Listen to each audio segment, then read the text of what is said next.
masyarakat bukan teori visi misi, tapi bagaimana agar harga sembako bisa dijangkau oleh masyarakat banyak. Jadi kami berikhtiar sama Bang Hel, walaupun belum definitif oleh DPP nanti pas pendaftaran.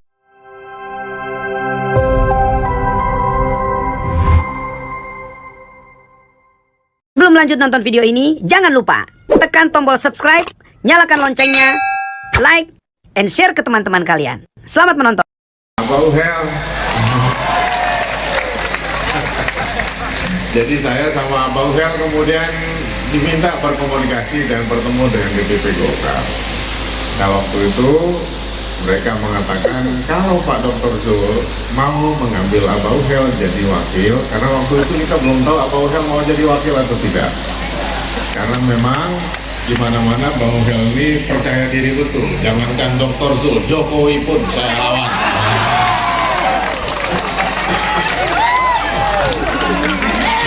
Jadi luar biasa. Nah kalau berani sekali beliau kalau berhadapan dengan Jokowi, kami minta apakah Abang Hel ini berkenan untuk jadi wakil gubernur. Dan mungkin teman-teman nggak mengetahui bahwa periode yang lalu di Pilgub ini kami berhadapan dengan Bang Hel.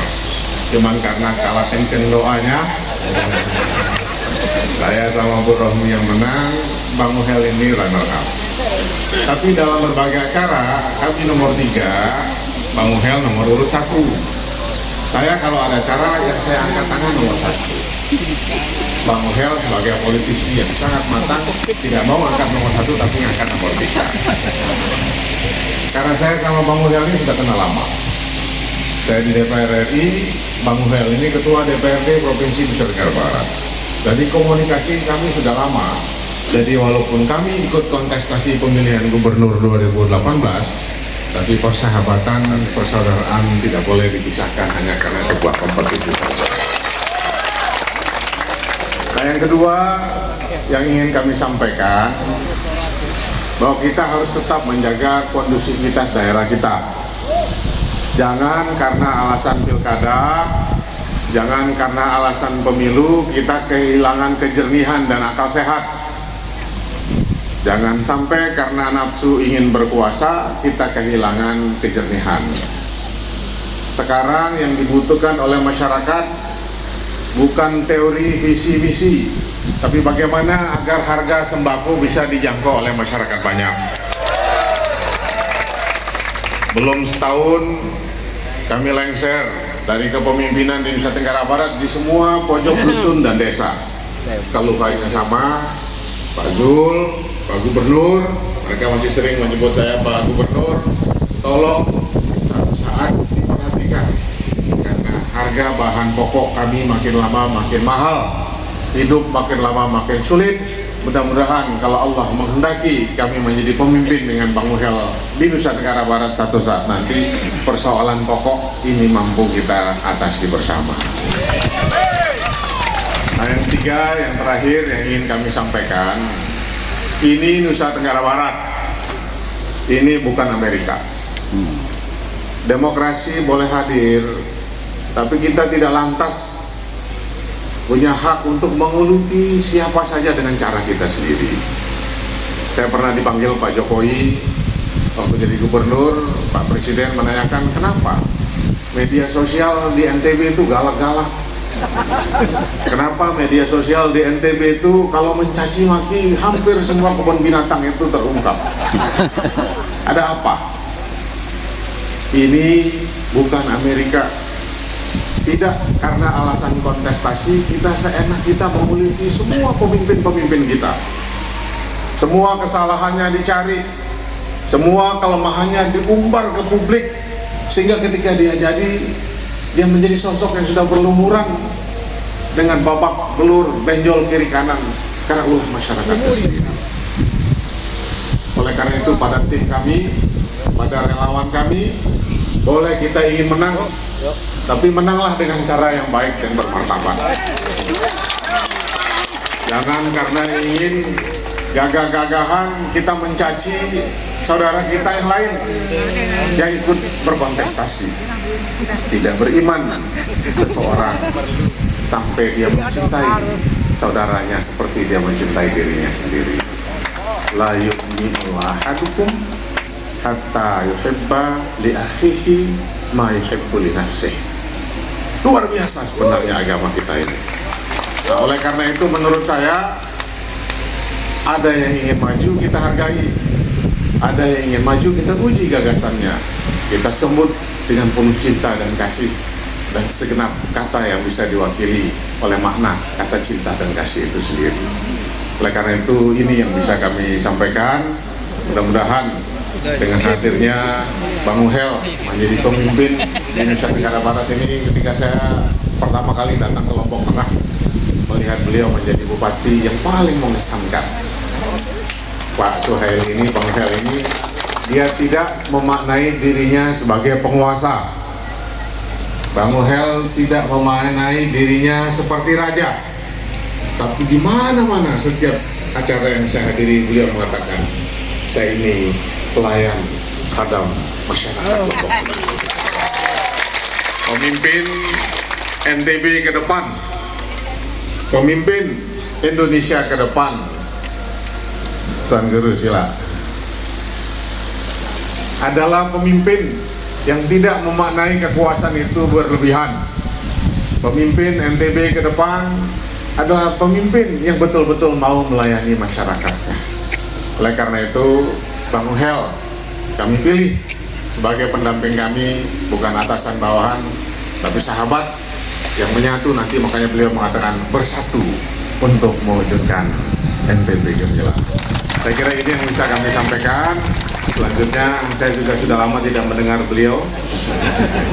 Silakan abang saya untuk menyampaikan beberapa kalimat kepada relawan-relawan kita yang berkumpul pada hari ini. Terima kasih. Assalamualaikum warahmatullahi wabarakatuh.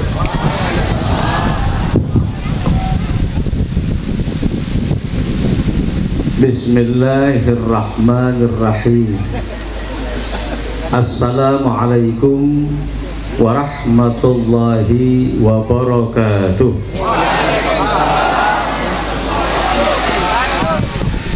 Masih kurang kompak, semangatnya masih kurang, namun rupa-rupanya menginginkan salam yang kedua, karena berharap gubernur kita yang memimpin kita sejak tahun 2018, kita semua menginginkan untuk kita dipimpin lagi. Setuju? Sekali lagi salamnya dan disambut, dijawab dengan penuh semangat. Assalamualaikum warahmatullahi wabarakatuh.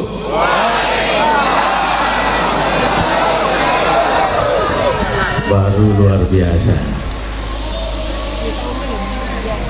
Bismillah walhamdulillah wassalatu wassalamu ala rasulillah Sayyidina Muhammad bin Abdullah wa ala alihi wa ashabihi wa mawalah, amma ba'd. Subhanaka la ilma lana illa ma 'allamtana innaka antal alimul hakim wa la hawla wa la quwwata illa billahil aliyyil azim. Yang sama-sama kita muliakan, kita hormati, kita banggakan, dan kita cintai, sayangi Abangda Dr. Zulkifli Mansyah beserta Ibu Al-Mukarramun, para alim, para ulama, para tuan guru yang berkesempatan rawuh hadir di sore hari ini. Azan.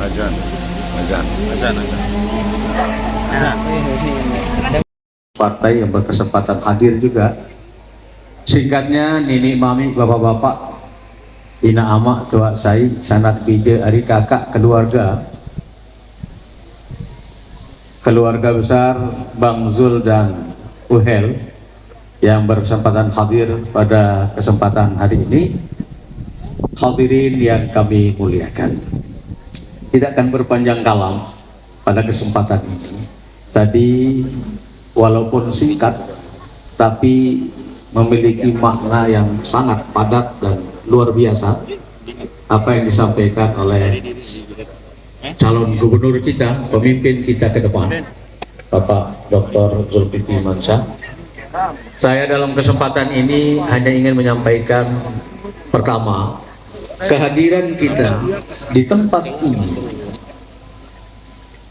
merupakan ikhtiar awal kita untuk bagaimana kita berkomitmen, ikrar bersama, ikhtiar bersama, insya Allah untuk mendatangkan kemaslahatan dan manfaat untuk semua. Amin. Ini maknanya. Yang kedua, khusus untuk pribadi saya pribadi, pada kesempatan ini saya gunakan untuk memohon izin kepada tokoh masyarakat Nusa Tenggara Barat, karena yang hadir pada sore hari ini luar biasa, yang mewakili keluarga masyarakat Embojo, Samawa juga ada hari ini, kemudian yang Sasak, baik Lombok Timur, Lombok Tengah, Lombok Barat maupun Kota Mataram, bahkan Lombok Utara hadir juga pada kesempatan ini. Saya mohon izin kepada semua Nusa Tenggara, keluarga besar Nusa Tenggara Barat untuk ikut ikhtiar dan bersama-sama mendampingi Bapak Dr. Haji Zulkifli Mansyah untuk ikhtiar menjadi khadam, menjadi pelayan di bumi Nusa Tenggara Barat ini, sebagai wahana jalan kami untuk ikhtiar, kiranya diberikan kesempatan oleh Allah menjadi hamba Allah yang baik, hamba Allah yang ada manfaatnya buat masyarakat Nusa Tenggara Barat. Hadirin yang kami muliakan, selanjutnya seperti apa yang disampaikan oleh Bang Zul tadi, mohon maaf kami sambil berseloroh bila hari ini, jangankan Bapak Zulkifli Mansyah ataupun siapapun yang akan mencalonkan diri, Jokowi pun kalau mau mencalonkan diri menjadi calon gubernur Nusa Tenggara Barat, saya lawan. Maksudnya apa? Itu semangat untuk ikhtiar, semangat untuk ikhtiar, bukan meremehkan kita. Itulah semangat untuk ikut ikhtiar. Karena apa? Mohon maaf, sebenarnya banyak orang yang tidak percaya kalau saya ini bisa ikut nyalon gitu. Karena memang dari berbagai macam persyaratan yang ada, UHEL ini tidak memenuhi, ya. Paling miskin segalanya, ya. Tidak jadi pengurus partai dan kemudian juga uang tidak punya. Nah, itulah sebabnya semangat untuk ikhtiar tidak ada salahnya, walaupun miskin segala-galanya, tidak ada salahnya untuk kita ikut ikhtiar. Sehingga saya menyampaikan seperti itu, dan banyak diantaranya mungkin seperti apa yang saya sampaikan untuk menjadi nomor satu.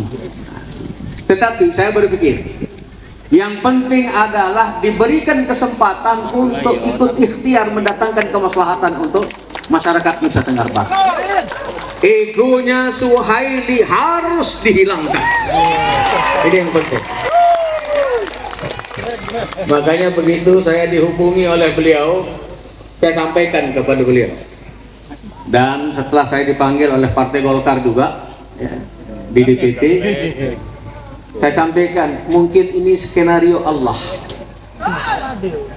Setelah beberapa hari, beberapa kali kita komunikasi, saya tidak pernah merasa gengsi, walaupun ini adalah kali kedua kami ikhtiar berkompetisi dengan beliau. Di 2018 ya hanya menempati urutan kedua, belum diizinkan oleh Allah.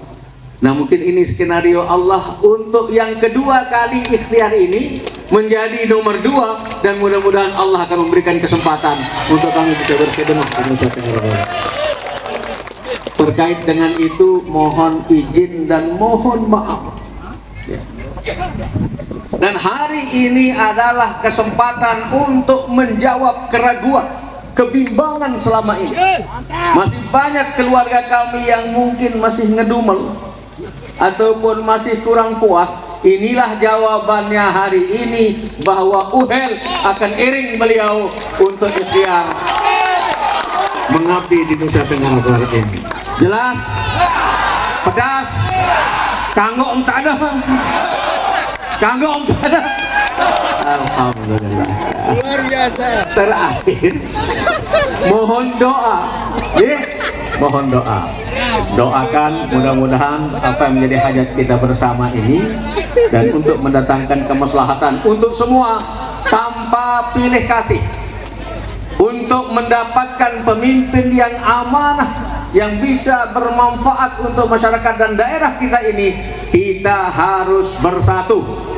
Sekat-sekat pembeda yang ada di Nusa Tenggara Barat ini harus kita hapuskan, kita singkirkan. Antar suku yang ada, Embojo, Samawa, Sasak, ayo kita bertekad sama-sama bergandengan untuk ikhtiar membangun Nusa Tenggara Barat tercinta ini. Ini yang paling penting. Nah, demikian yang dapat kami sampaikan.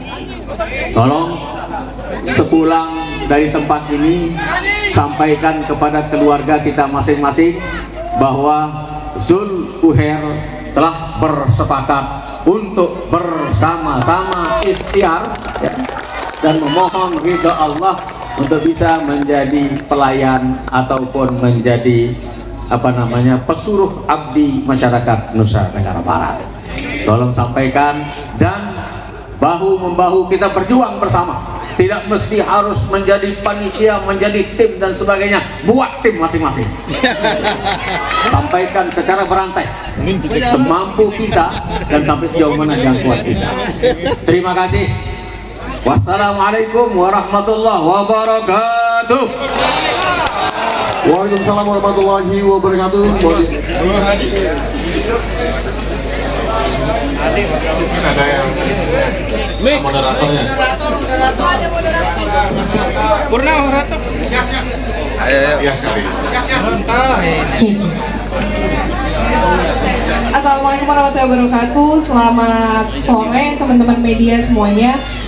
Setelah acara deklarasi yang alhamdulillah telah selesai kita laksanakan bersama, saat ini kita akan melaksanakan acara preskon bersama dengan Bang Zul dan juga Abah Uhel.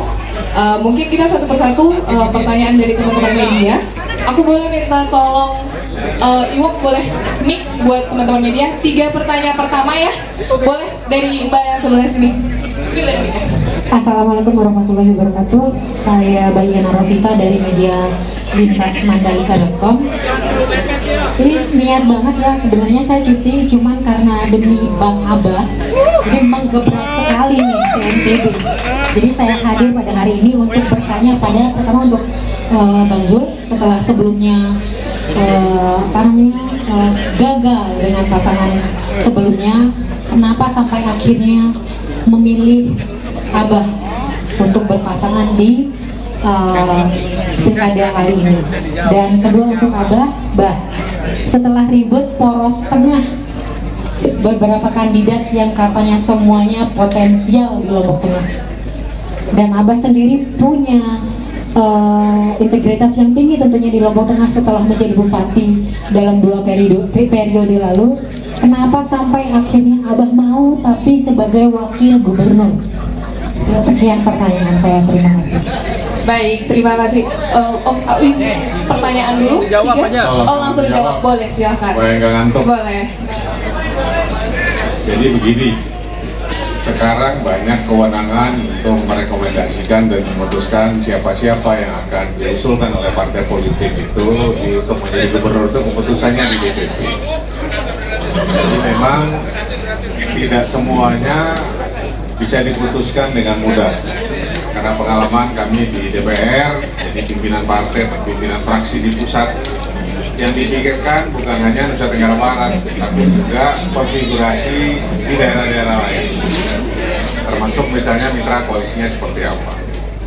Nah, di NTB ini kebetulan kami partai PKS ini punya kursi 8, jadi belum bisa mengusung secara mandiri calon yang akan diusung untuk maju dalam kontestasi pilkada ini.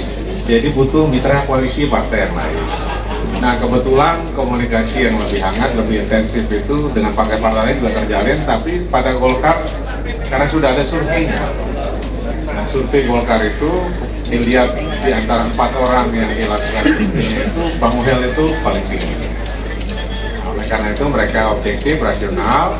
Kalau memang Bang Zul berkenan untuk didampingi oleh Pak Uhel, maka Partai Golkar siap berkoalisi dengan PKS di Pilkada Nusa Tenggara Barat. Tapi ini belum final, karena dalam prosedur Partai Golkar itu nanti ada survei yang kedua dan ketiga. Nah, yang kemarin itu Bang Uhel masih sendiri. Nah, nanti mungkin survei yang kedua sudah melihat survei pasangan. Nah, mudah-mudahan kenapa kami memutuskan untuk segera deklarasi supaya tidak ada keraguan masyarakat lagi. Benar nggak Bang Uhel maju mendampingi Bang Zul? Benar nggak Partai Golkar akan mengusung kadernya untuk berkoalisi dengan PKS ini? Jadi supaya keraguan ini tidak mengalir sampai jauh, nanti kami berikhtiar sama Bang Uhel, walaupun belum definitif oleh DPP nanti pas pendaftaran, tapi ini ikhtiar kami bersama untuk sepakat maju dengan pilkada gubernur dan wakil gubernur NTB 2024. Kira-kira gitu. Mungkin boleh langsung dijawab sama Abah. Tadi pertanyaannya, kenapa mau jadi wakil gubernur, Bang? Izin saya mengingatkan tadi pertanyaannya. Baik, terima kasih. Sekedar menambahkan, di samping secara teknis itu disampaikan oleh Pak, memang itu ada. Namun dalam hal ini yang menjadi motivasi utama kan adalah bisa berkhidmat untuk daerah ini, dan masyarakat Nusa Tenggara Barat. Kalau masalah posisi itu urusan lain, ya. Jadi terlalu menjadi satu hal yang wajib. Yang penting, walaupun sebenarnya tidak menjadi gubernur ataupun wakil gubernur, apapun yang bisa kita perbuat, yang bisa bermanfaat untuk masyarakat, itu sebenarnya obsesi sederhana. Dan ya Allah memberikan kesempatan, dan Bang Zul juga berkenan untuk mengajak saya membantu beliau, mendampingi beliau, ya. Justru seperti yang saya katakan tadi, ego kepentingan pribadi saya harus saya korban untuk kepentingan berusaha. Tidak ada manfaatnya. Terima kasih. Baik, terima kasih. Mungkin gantian dari belakang, Mas yang laki-laki yang di belakang pakai jaket. Boleh minta tolong mic-nya? Boleh, silakan. Iya, yang pakai topi. Betul. Ya. Silakan. Boleh perkenalkan dari mana dan pertanyaannya langsung. Bismillahirrahmanirrahim. Assalamualaikum warahmatullahi wabarakatuh. Saya adalah dari Radar Lombok.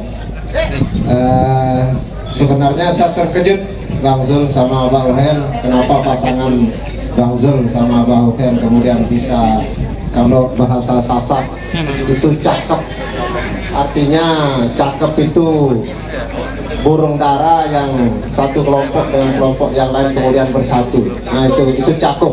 Nah seperti itu. Kenapa kemudian saya menyampaikan saya terkejut? Nah, alhamdulillah kemudian setelah paket ini hadir dan sudah deklarasi, mungkin untuk menjawab pertanyaan atau keraguan masyarakat soal partai, berapa persen kemudian jaminan partai itu akan mengusung paket Bang Zul sama Abah Uhel, karena hari ini bisa kita berhitung masih dinamis, semua orang masih berlari-lari dengan sekencang-kencangnya untuk bisa mendapatkan partai yang satu dengan partai yang lain. Nah ini untuk menjawab tantangan dan atau kemudian keraguan di tengah masyarakat sendiri, jaminan bahwa Bang Zul sama Bang Uhel bisa kemudian mendapatkan partai yang nanti kemudian bisa mengusung paket ini menuju pilkada NTB. Terima kasih. Baik, terima kasih. Mungkin boleh langsung dijawab, Bang Zul. Terima kasih, Abang tercinta. Jadi kami sama Bang Uhel ini di politik sudah lama. Dan di politik ini mengajarkan kami untuk tidak gampang GR juga.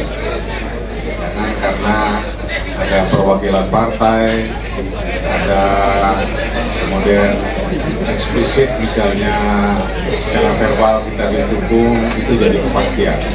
Jadi dinamika politik itu bisa sampai detik-detik terakhir. Tapi sebagaimana Pak Mungil katakan, kami adalah berikhtiar untuk bangsa negara barat. Kebetulan saya punya partai, Pak Mungil juga punya partai. Mudah-mudahan karena kami kader masing-masing partai, tentu lebih mudah buat kami meyakinkan pimpinan di pusat bahwa kami memang mampu menjaga amanah yang disampaikan partai kami masing-masing. Tapi tidak menutup kemungkinan akan ada partai-partai lain yang bergabung yang punya visi dan keinginan yang sama. Dan selama ini kami sudah membangun komunikasi dan hampir semua partai politik. Jadi kami sudah membangun komunikasi dan rata-rata juga hampir semua partai itu masih wait and see hasil survei masing-masing. Karena mereka juga akan lihat elektabilitas masing-masing calon. Saya misalnya tidak kegeeran dan harus siap juga tahu-tahu nanti 3 bulan terakhir tahu elektabilitas Bang Mungil paling tinggi. Saya kira Partai Golkar akan realistis kan mengusung Pak Mungil jadi calon gubernurnya. Kita juga tahu diri kalau ternyata sampai last minute nanti elektabilitas saya jelek, itu tidak akan memaksakan diri untuk maju juga karena masyarakat ternyata tidak menerima dengan baik kehadiran kita. Jadi gitu Bang. Jadi kita akan berusaha terus setidaknya memaksimalkan proses yang sudah dilakukan di partai kami masing-masing, tapi juga tidak menutup kemungkinan berkomunikasi dengan lebih banyak partai yang lain. Tapi masih bisa berubah Pak paket ini. Ya, kita nggak tahu, hidup aja bisa, belum tentu kita masih hidup besok, apalagi pasti nggak ada yang pasti. Jadi kalau menurut saya itu jangan dijadikan headline.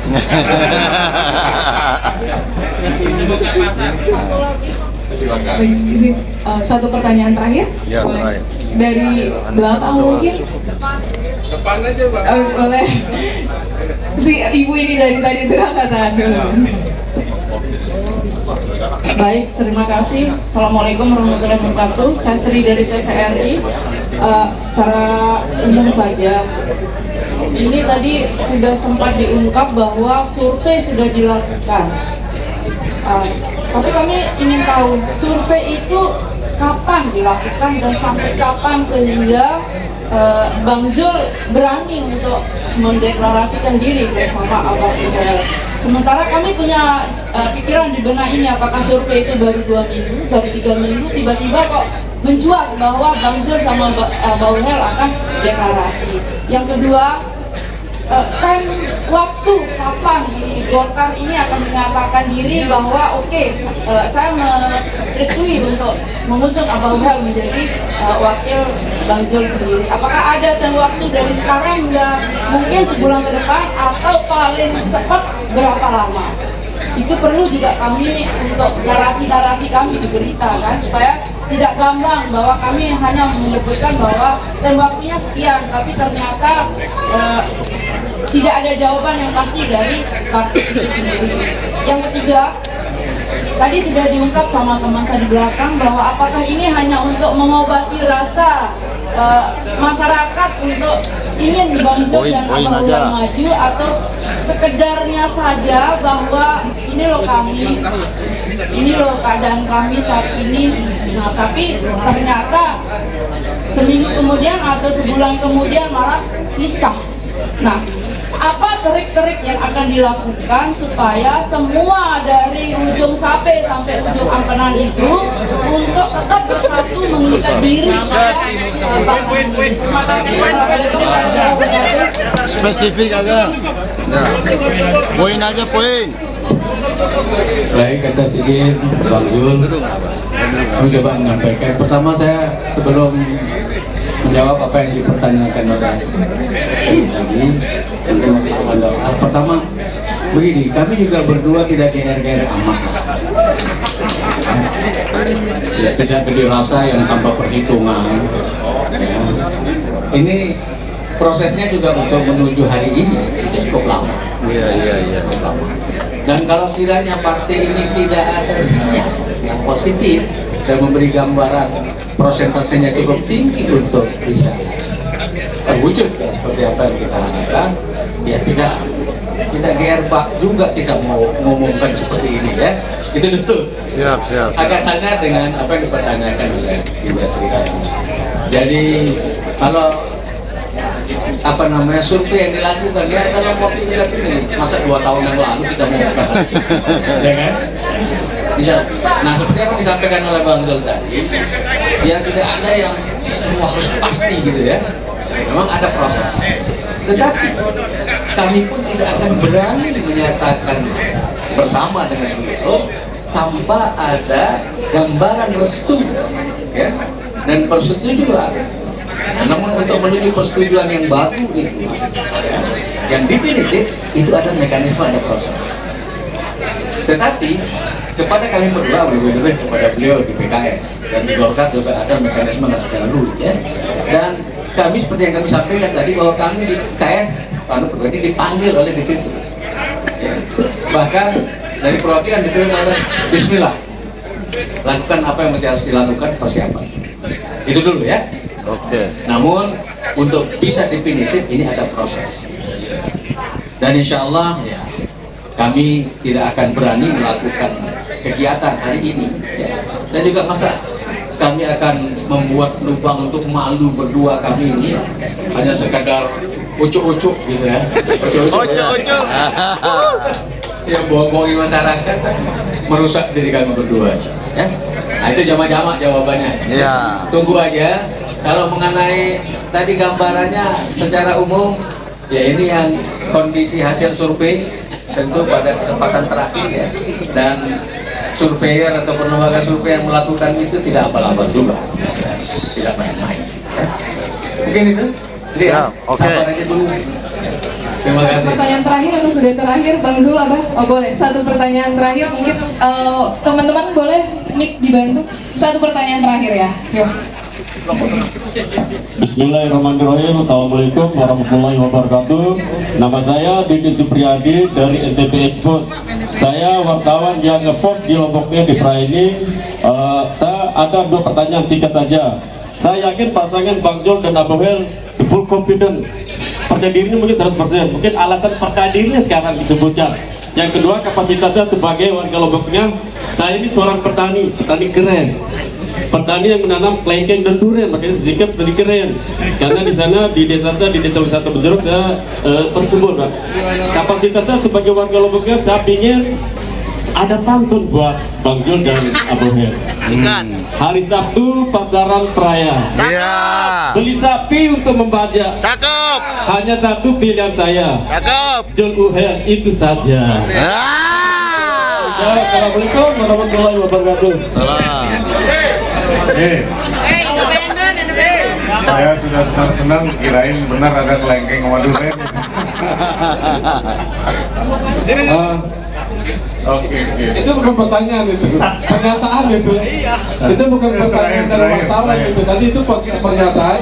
Harusnya bukan wartawan yang gitu. Wartawan nggak boleh gitu. Jadi kita ini harus ini. Spesifik aja Bang. Poin. Kelengkeng. Bang. Ya, cuma satu. Bang, pertimbangannya apa selain survei? Milih Suhaili jadi pasangan. Yang kedua untuk Abah. Ini sudah apa? Kita tahu Mbak Abah ini banyak penolakan kalau disuruh di nomor 2. Kira-kira ini yang paling, ya penegasan aja Bang. Kenapa mau di nomor 2 sekarang? Penegasan aja ya. Belum Bang, belum. Soalnya banyak ini Di podcast. Oke, saya kan sebagai moderator, saya rasa tadi sudah dijawab. Mungkin ada satu kata penegasan saja, Bang Zul, Abang Uhel, kenapa mau? Saya bilang selain survei, tadi kan alasannya Oke, itu saja. boleh. Sekarang Saya selain kan survei sebagai apa? moderator. Misalnya, mungkin Pak Suhaili punya suara banyak di Lombok Tengah, Iya. Bang Zul punya suara yang bisa. Baik, terima kasih pertanyaannya. Apa lagi? Boleh. Sudah. Khusus untuk apa aja? Kompetitor terbanyak itu ada di Lombok Tengah. Kira-kira seperti apa Jadi nyalon. kompetitor? Karena Lombok Tengah merupakan jumlah pemilih terbanyak kedua. Jadi strategi apa yang Abah pakai untuk menghadapi kompetitor yang sangat banyak?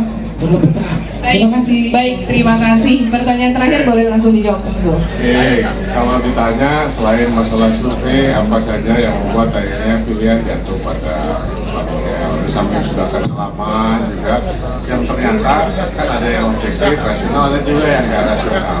Ternyata Bu Niken bersahabat dengan itu kalau Arisan sama Arisan. Niken bersahabat sama istrinya Bang Noel.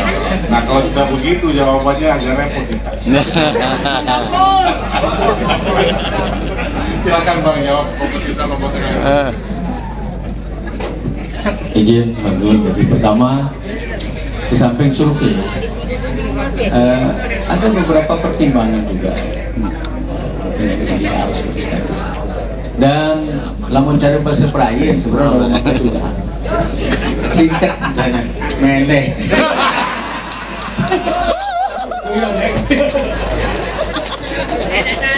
Tentu penuh pertimbangan ya. Seperti tadi kalau kita mau ikuti keinginan pribadi susah. Tadi saya singkirkan kepentingan pribadi saya, ego saya, gengsi saya ya, jangan untuk kepentingan yang lebih besar ya. Dan harus kita akui, jangan karena kita ada kesamaan keinginan ataupun obsesi kita, lalu kita akan menafikan bagaimana kelebihan-kelebihan yang ada pada diri dia. Ya? Kita harus akui, tidak hanya semata-mata survei. Kita sebagai masyarakat Nusa Tenggara Barat ya tentu sudah merasakan ya manfaat penghikmatan beliau kepada kita. Ya. Tetapi tidak ada manusia yang sempurna. Sehingga tadi membutuhkan tekad kami. Mari kita coba bersatu Nusa Tenggara Barat ini untuk ikhtiar bersama mewujudkan kemaslahatan untuk semua. Jadi sehingga obsesi kita NTB ini gemilang bisa kita raih bersama. Amin. Terima kasih Bang Zul, Abah Well. Saya rasa sudah cukup pertanyaannya, dapat istirahat juga. Mungkin foto terakhir Bang Zul, Abah Well cukup.